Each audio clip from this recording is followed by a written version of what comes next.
Hi, this is Teresa LaFleur, and we're talking about numeric filing methods. And the reason you usually use a numeric filing is if you want to preserve the confidentiality. You don't want the names on the file, so you put a number on there. Using consecutive numbering, you will need a couple of different things. You will need number guides and folders, and these are usually one guide for every 10 numbers. So you would have a guide with 1, 10, or some people didn't even do the 1, they do 10, 20, 30, 40, every 10. You're going to need an alphabetic guide and folder, and this is usually kept at the very beginning. You don't put the alphas within the numbers or at the end. It's at the very beginning. You might have a few alphas, and they're usually used for any correspondence that you have just a very small number of pieces of correspondence.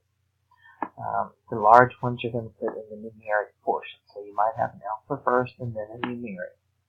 And then you're going to do some type of database software or a book for the session log. And the session log is just a list of assigned numbers to what records they belong to. And that way you can see what the next number in line to be used is. Then you're also going to need a database of word processing software for an alpha index. And that alphabetic index takes everything that's within your files, puts it in order alphabetically, and then will match up what number is assigned to it also. So let's go look at an example of this. Okay, this is an example of a number with the alpha. As you can see here, the alpha is at the very beginning, and it's broken down into alphabetic, and then it breaks it down a little bit further here. But that's just for any correspondence that you don't have a large volume. After that, you're looking at your numeric numbers. This group decided to start with 250, and you can do it whatever number you choose for your office. As you can see, 250, and then it has the names associated with those numbers. So when you're creating your alpha index, you're going to use these descriptions as your alpha, and this be put in order alphabetically, and then you'll have to make sure that the number is associated with that alpha also. This is an example of an session log. As you can see, the numbers are in order, and it's got the subject, who the correspondence is from, associated with that number, and the date that it was received. And as you can see here, the next piece of correspondence that comes in will be labeled number 536, and then you would put who it's from and the date. And this is an example of your alphabetic index. As you can see, all of the correspondence received is listed here in alphabetic order, and the file number with the numeric number is associated with it. Now, sometimes there may also be a cross-reference associated with that, and you'll need to put that in there also. As you can see from this box, the steps for coding the records for numeric are pretty much the same. With the coding, you're going to do the filing of the segment, and you're going to write any cross-references. You're going to sort those by whatever number it is, and code it out. And this would be an example of that. As you can see, we did the same thing as we normally do with the names, but also on the left-hand side, or excuse me, right-hand side, you will see the number that's associated with this piece of information. Now, when you go to file it, this is going to be filed under the number, not the name. It will be filed under the 122.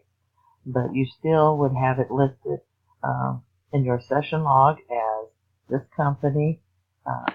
We're going to have the number first and then the company. That's on your session log. And on your alpha index, you're going to have this name in alphabetic order with the associated numerical index with it too. Another option to do is something called terminal digit filing, and it's based upon a grouping of three numbers that are 2 digits long at least, There may be 3 or 4 depending on your numbers. But let's take a look at this one here. So the code is actually written up there as 351465, but you code them backwards. That's why it's called terminal. Terminal meaning end. So you're going to start with the 65, then the 14, then 35.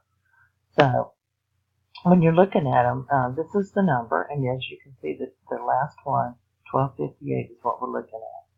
So to keep these in order, you're not gonna actually change the numbers around. You're still going to leave this one here, 1258, 67, and then 786. That's the number. You just have to put it in the correct order.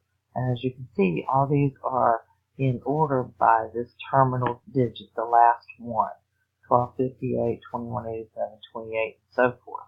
It is not by the 786, 231, 189. All this looks kind of wonky and out of order because you were filing on the last one, the terminal digit. Middle digit is another option, and it's like terminal, except it's exactly what it says. You do the filing based on the middle digit. So this will be your primary, your secondary, and your tertiary. Numbers stay the same, but you'll notice that they're in order based upon the middle digit, not the first or last. There are several other types of filing with numbers. There's block numeric, and it's just based on the major divisions as groups. So you would have 100, 200, 300. Within the 100s, you could have anywhere from 101 to 199. The same with the 200s. You could have anywhere from 201 to 299. That's a block. Duplex numbering is based upon numbering, but it has a dash, a space, or a comma. Let's take a look at one of those. An example. As you can see, it would be, you would have your number 10 would be your main category, your main index there, but you might have a 10-1, 10-2, 10-3 after it. Your other one is a numeric, oops, get back over here, a decimal numeric coding, and it's based upon the Dewey Decimal System like they use in libraries. And so this might be in the 110 group, you might have 111.1 or 111.1.1, and that's real similar to what they use in a library.